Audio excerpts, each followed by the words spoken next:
En unos días comenzaremos un nuevo año y muchos de nosotros estamos pensando, diseñando, identificando cuáles son los objetivos, qué es lo que queremos lograr en esta nueva etapa arbitrariamente llamada simplemente un año. Y aunque no fuese un año nuevo, seguramente tú estás pensando qué es lo que te ha detenido antes, ¿no?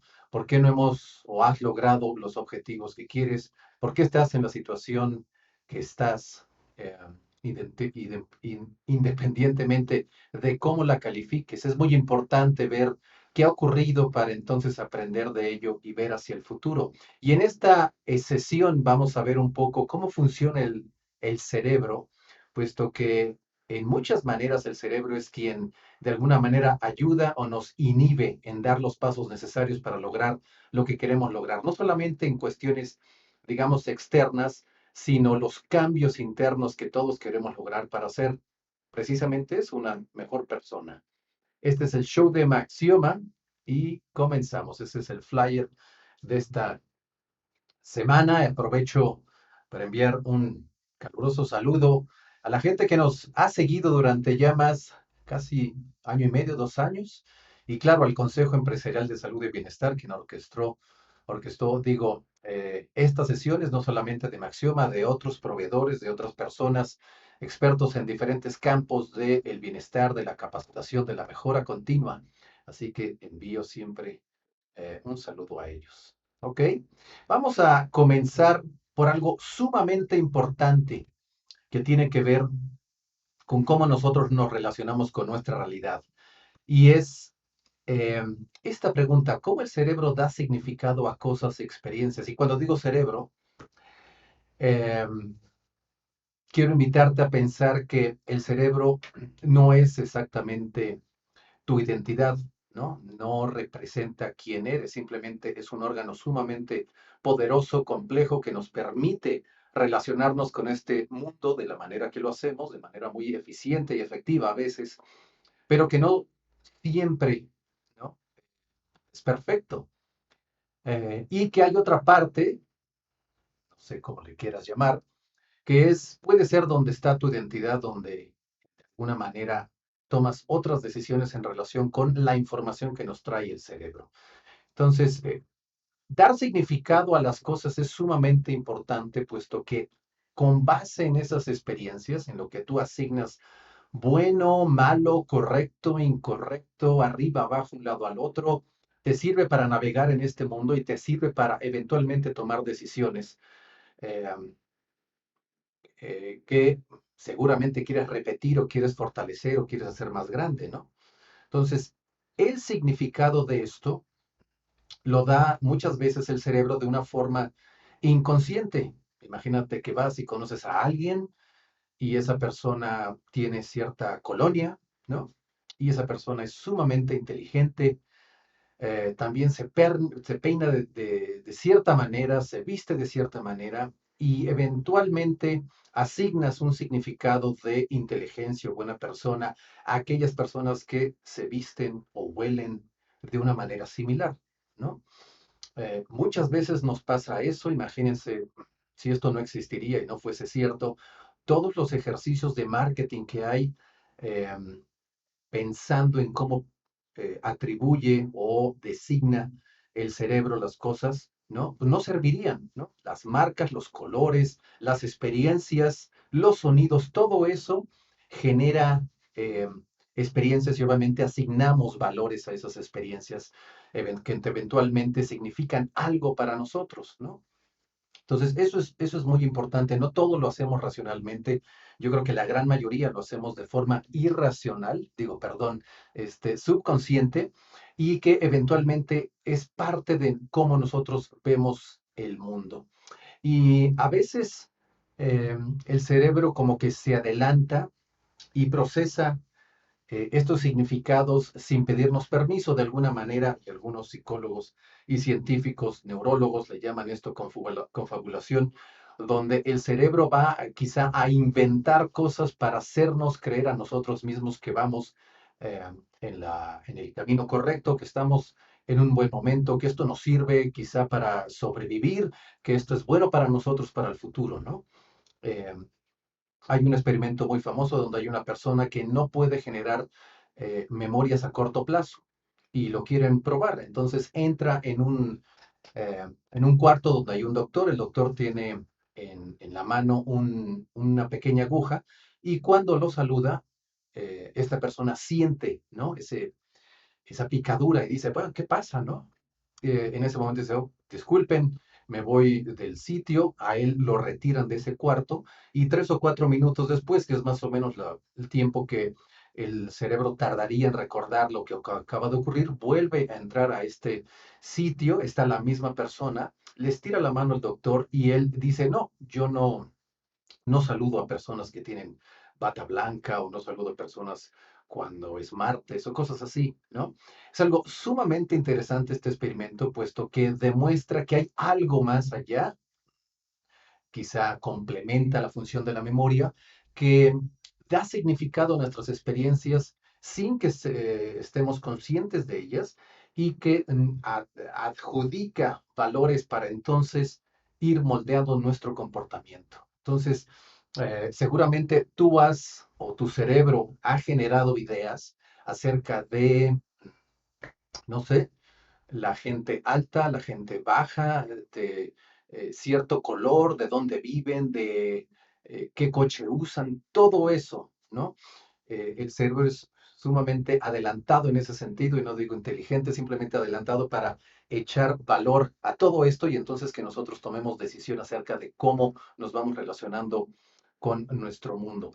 Eh, Otra cosa que es muy importante es cuando el cerebro se encuentra con impulsos encontrados, sí y no. Por ejemplo, la parte racional contra emocional. Me gusta el pan dulce, pero quiero bajar de peso. Este, me dieron mi aguinaldo, ¿no? Y me lo quiero gastar ahora, ¿no? Mejor ahórralo para a largo plazo y tener un colchoncito para el año que entra. Em, Quiero el próximo año correr un maratón, entonces ponte a entrenar y corre por ahí a 10 kilómetros, pero eso duele y es muy difícil. Todas esas impulsos encontrados, ¿no? Eventualmente el cerebro nos ayuda de manera, a veces sin que nos pida permiso, a llegar a ciertas soluciones y nosotros, como decía antes de la parte de confabulación, generamos historias para entonces decidir, ¿no? Muchas veces decimos, bueno, hoy fui al gimnasio, ¿no? Gasté, quemé unas 1000 calorías, entonces me toca un pan dulce, ¿no? Pensando que no es parte de la dieta, pero nos convencemos para entonces decir que vamos en lo correcto, que hemos hecho lo suficiente, que nos merecemos algunas cosas. Y esto es muy importante pensando a largo plazo, diciendo, ¿cómo me fue este año? Sufrí, me fue mal, quiero que me vaya mejor el siguiente año y entonces adjudicamos valor a cosas que pensamos que nosotros nos merecemos. Y entonces mucha gente empieza a pensar en algo muy curioso el año que entra, que son vacaciones. Quieren vacaciones tranquilas, ¿no? Sin bullicio, o ya quieren pensar en las fiestas del año que entra. Cosas muy curiosas. Y cuando yo les pregunto a nuestros clientes, ¿no? De nuestros programas, ¿cuál es el valor que quieres generar en tu vida? De eso no lo piensan, ¿no? Porque obviamente su cerebro está impulsándolos o impulsándolas a pensar en cosas obviamente más superficiales, más de placer, ¿no? Donde el valor, digo, el cerebro ha adjudicado estos valores y que son obviamente más atractivos para nosotros. Entonces hay que tener cuidado, entender cómo funciona el cerebro, saber que a veces nos engaña, ¿no? Y si nos engaña una vez, posiblemente nos ha engañado toda nuestra vida, ¿no? Entonces hay que ser un poco confiados de lo que nuestro cerebro está pensando, puesto que no siempre es correcto y verdadero. Muy bien, vamos a ir a la siguiente parte, porque si todo esto tiene sentido para ti, si el cerebro sabes que a veces no nos juega bien, ¿no? No podemos confiar en ello. Tenemos obviamente ciertos sesgos en relación a lo que nosotros creemos que es bueno para nosotros y vamos en la vida con ciertas creencias con base, obviamente, en nuestro pasado, en nuestras experiencias, en lo que pensamos que, cómo yo funciono, cómo funcionan los demás, cómo funciona el mundo. Y entonces encontramos lo que creemos, ¿no? Vamos en la vida viendo y apareciendo en nuestra vida lo que creemos que es bueno o correcto para nosotros. Y entonces pensamos, algunas personas lo piensan hasta de forma religiosa, Dios me ha puesto esto en el camino, entonces ha de ser bueno para mí. Otras personas lo piensan de forma negativa, ¿no? Pero ves lo que crees, ¿no?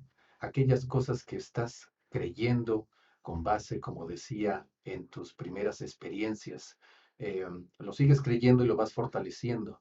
Y estas creencias es simplemente supuestos de tus experiencias sin haberlas probado, ¿no? Un día te encuentras, un día, no sé, te subes a un taxi que es un bocho y el chofer trae un desarmador típico en el parabrisas y trae un altar y desgraciadamente en ese bocho entra una persona en un alto, te asalta, ¿no? Y te sales después, ¿no? Después de ese mal incidente, creyendo, ¿no? Que todos los taxis que son bochos, que tienen choferes con cierta vestimenta, que llevan un desarmador en el parabrisas, son signos de peligro, ¿no? Y esa es tu creencia. Y vas a hacer todo lo posible para que eso sea verdad, ¿no? Eso es parte de la, cómo nosotros desarrollamos nuestra identidad, y ahorita lo vamos a ver. Ahora, para probar esto que estoy diciendo, para probar que lo que ves es lo que crees, sería interesante hacernos estas preguntas. ¿Qué tan aferrado estás a tus creencias? ¿No?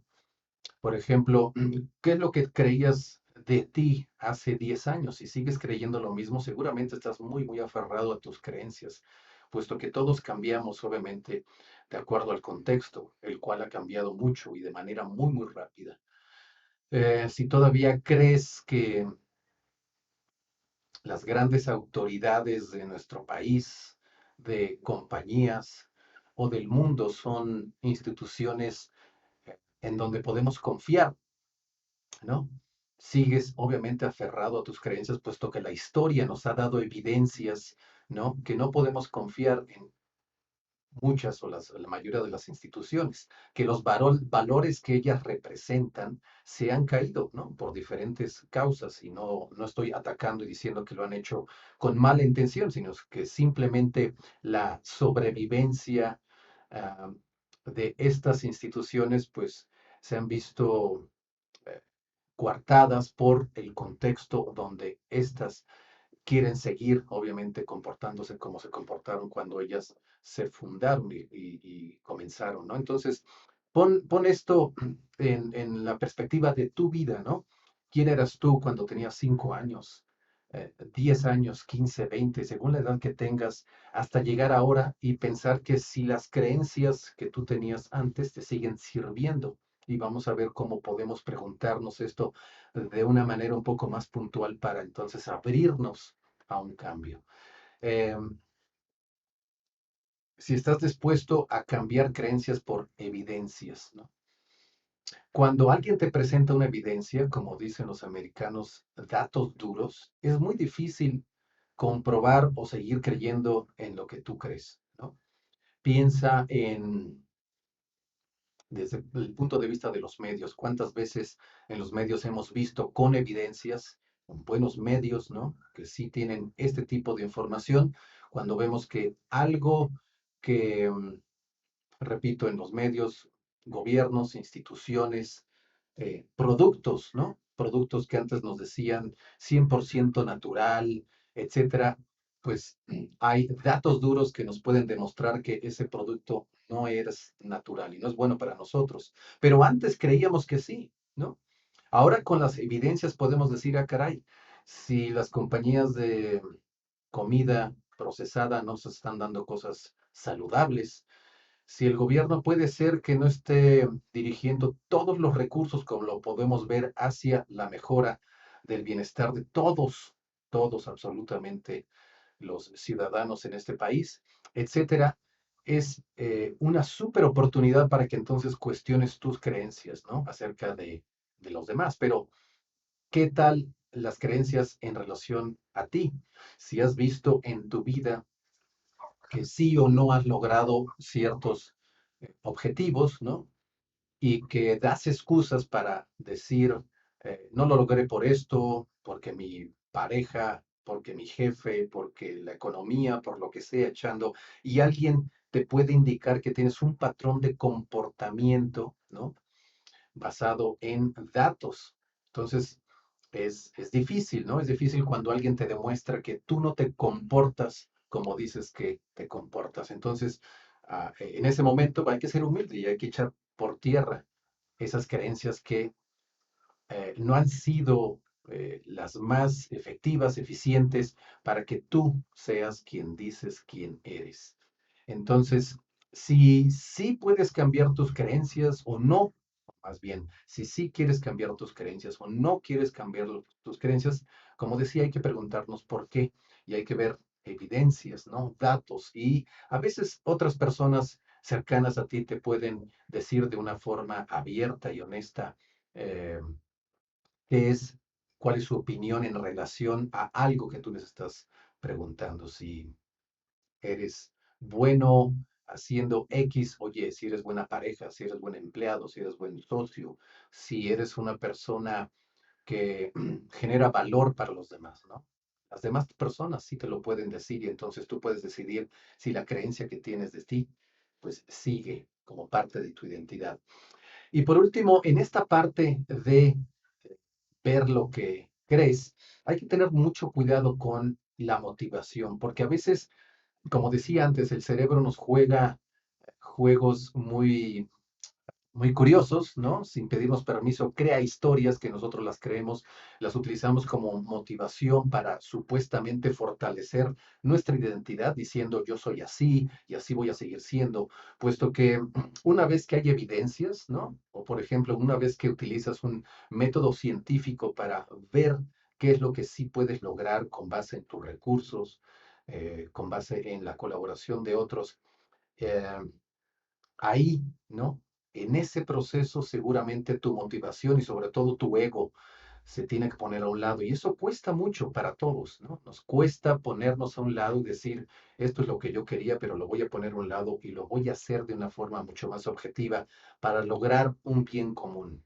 Entonces, cuidado con la motivación en estos casos de querer cambiar o simplemente evaluar tus creencias. Voy a cerrar esto. Hay una tercera parte de preguntas que te quiero compartir. Y am, entrando en este proceso tan difícil para todos que es cambiar de creencias, ¿no? Hay que pensar no solamente en el ego, como mencionaba antes, sino otras razones quizá un poco como fuera de control de nosotros o más poderosas. Número uno, es muy importante para todos pertenecer a grupos similares, ¿no? Entonces, creer de cierta manera nos permite acercarnos a otras personas que piensan o creen de forma similar y eso nos sirve para sentirnos que pertenecemos a un grupo. Y eso es muy importante, puesto que somos una especie que crece, ¿no? De manera social, ¿no? Que nuestras capacidades, nuestros valores, ¿no? Se ven reflejados sobre todo a través de la colaboración en sociedad. Entonces es muy importante para nosotros juntarnos con otras personas y sobre todo que van pensando de la misma manera. Ahora aquí hay que tener cuidado, puesto que sobre todo las redes sociales nos hacen creer que allá afuera hay básicamente dos grupos, los que piensan como yo y los que no piensan como yo.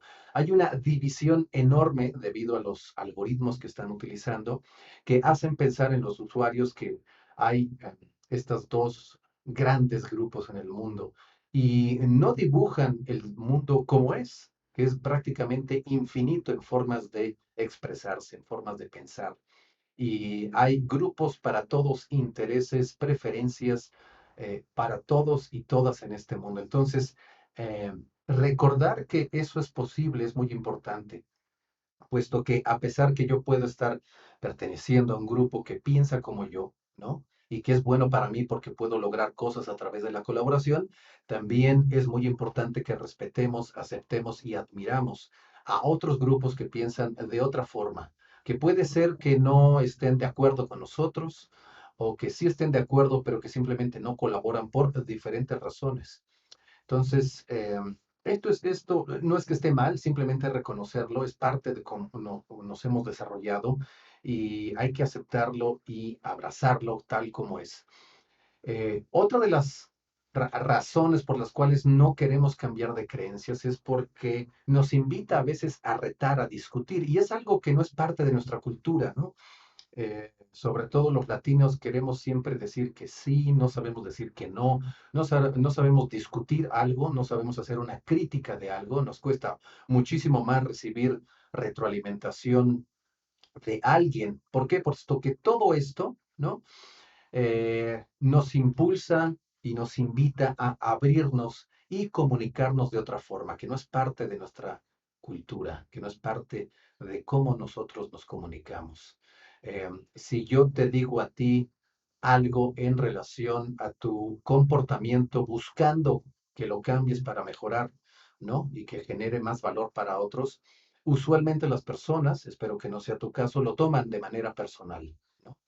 La manera que nosotros nos comunicamos, tratamos de que todo fluya, que no haya discusión, porque la discusión, como no nos han enseñado a criticar, a discutir, pensamos que eso ya activa, ¿no? La violencia.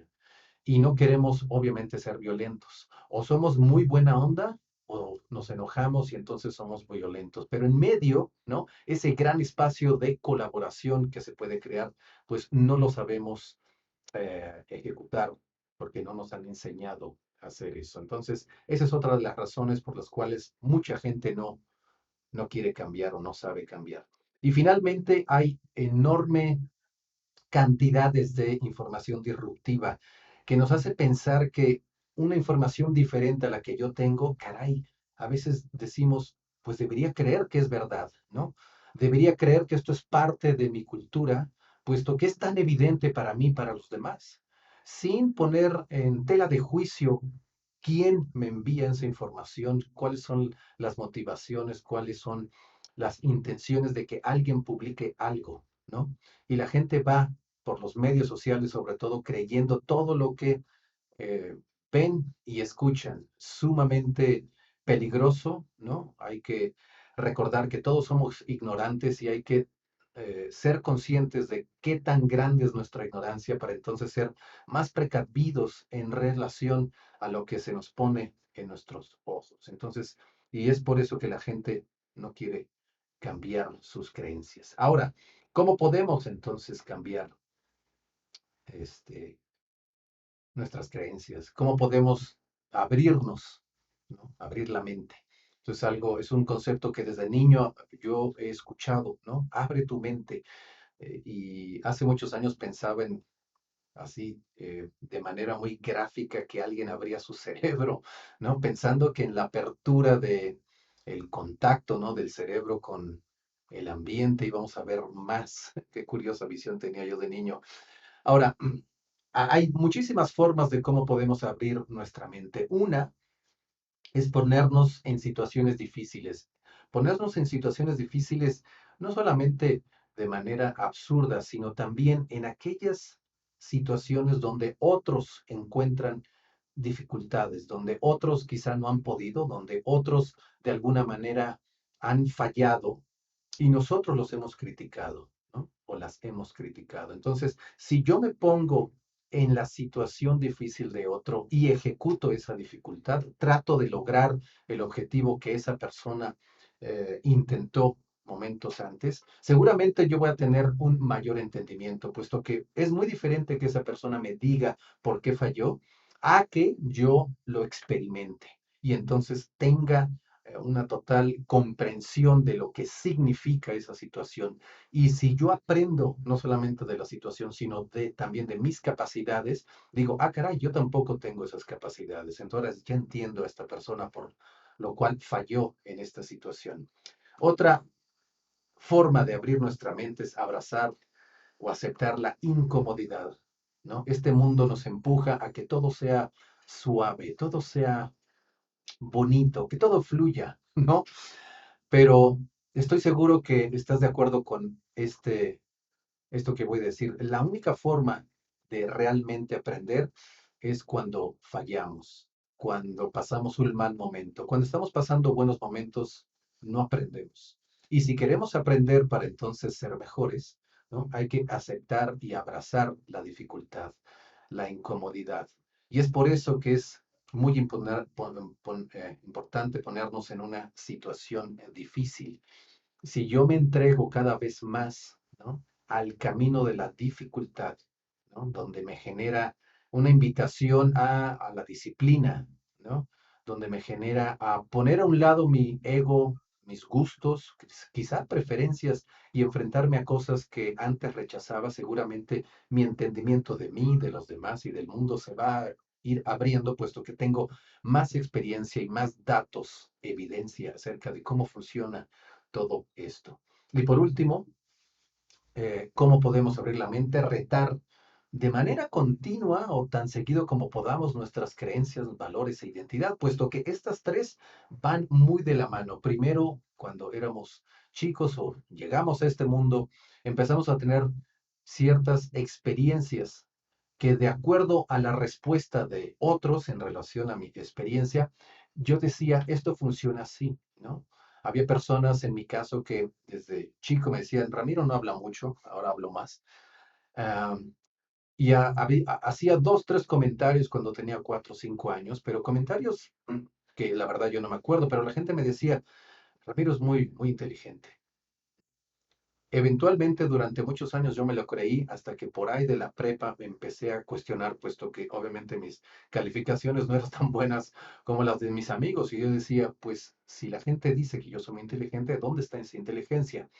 Entonces ahí fui comprendiendo cuál era mi concepto, mi creencia de la inteligencia, cómo se ejecutaba, cómo la podía fortalecer, puesto que esa era parte de mi identidad, ¿no? Esas creencias, el valor de la inteligencia, entonces me juntaba con personas que yo creía que eran inteligentes para entonces defender mi identidad como una persona inteligente y juntarme con otras personas que yo creía que eran inteligentes. Obviamente fui retando esto y obviamente cambió mi concepto de la inteligencia, de cómo se fortalece y cómo se ejecuta. Y definitivamente ahora no creo que yo sea muy inteligente, o por lo menos como la gente piensa que es la inteligencia. Ahora, vamos a poner un poco los cabos un poco sueltos de todo esto que hemos compartido aquí, eh, poniendo junto el proceso mental. Recuerden que primero hay que respetar y entender que tenemos cierto proceso evolutivo, biológico, que mm, nos diseñó, ¿no? O fue diseñando nuestras capacidades, ¿no? Y una de esas capacidades es la confabulación, esta forma de que nuestro cerebro dé significado a las cosas, aunque no tenga evidencia, ¿no? Vamos inventando cosas y nosotros mismos la creemos pensando que lo que pensamos es correcto. Luego, nuestras creencias se forman con base en supuestos, no pruebas, ¿no? Que nos ayuda, ¿no? Como parte de un sistema de sobrevivencia para, pues, estar en este mundo de una forma más o menos agradable, con bienestar, ¿no? Cada uno tenemos nuestros propios recursos para hacer eso. Y por último, buscamos similares para entonces pensar que no estamos solos, que otras personas tienen los mismos retos y que los han solucionado de la misma manera. Y eso está bien, ¿no? Así es como hemos logrado esta sociedad, pero como tú sabes, estoy seguro, podemos hacerlo de una manera mejor. También hay que recordar que el significado, ¿no? Lo damos con base en nuestras experiencias primarias. Ahí es donde formamos nuestros valores y otras personas nos lo van fortaleciendo y aquellas personas que retan esos valores las rechazamos. Y es por eso que el significado que yo tengo seguramente está muy arraigado, como les contaba en mi caso, de mi infancia, ¿no? Y entonces también tengo el significado de otras personas que conozco desde hace mucho y obviamente esto me da un entendimiento de cómo funciona el mundo, lo cual, como decía antes, hay que retarlo, puesto que seguramente todos esos significados que tenemos en nuestra vida no son correctos ni buenos en todo contexto. Y finalmente todo esto, si lo podríamos resumir, tiene ciertos objetivos, ¿no? El hecho que yo piense que las cosas son similares o que mis experiencias siempre van a ser similares que otras personas que piensan como yo, que tener un sistema de valor estático y fijo durante la vida es bueno, tiene su beneficio. Optimiza mi energía de pensamiento, ¿no? No tengo que pensar varias veces en lo mismo. Me siento seguro, ¿no? Cuando mi vida repite las mismas experiencias día con día diciendo, ok, estoy seguro y no tengo que cambiar, ¿no? Para lograr otras cosas que están fuera de mi contexto. Y por último, pertenezco a un grupo, a una sociedad, a una cultura que piensa similar a mí. Y entonces eso hace que de alguna manera el cambio que genera la vida, yo lo contenga con todas esas creencias, valores e identidad que yo tengo. Muy bien, ahora la pregunta es, ¿esto funciona para todos? Pues no, no funciona para todos. Y es por eso que pensando en el año que entra, pensando en tu futuro, pensando en que muchas de las creencias, valores y aspectos de tu identidad no son sostenibles a lo largo del tiempo, es un excelente momento para entonces cuestionarnos y decir, ¿cómo llegué aquí? ¿A dónde quiero llegar? ¿Y qué necesito para llegar? ¿Qué necesito aprender? ¿Qué necesito dejar, ¿no? Soltar de mis creencias, de mis relaciones, de mis pertenencias, de mí mismo para entonces ir caminando de manera más tranquila, más en paz, ¿no? Aprendiendo cada día más para llegar a donde quieres llegar. Este es el show de Maxioma. Te agradezco mucho tu intención y espero verte la próxima semana. Hasta luego.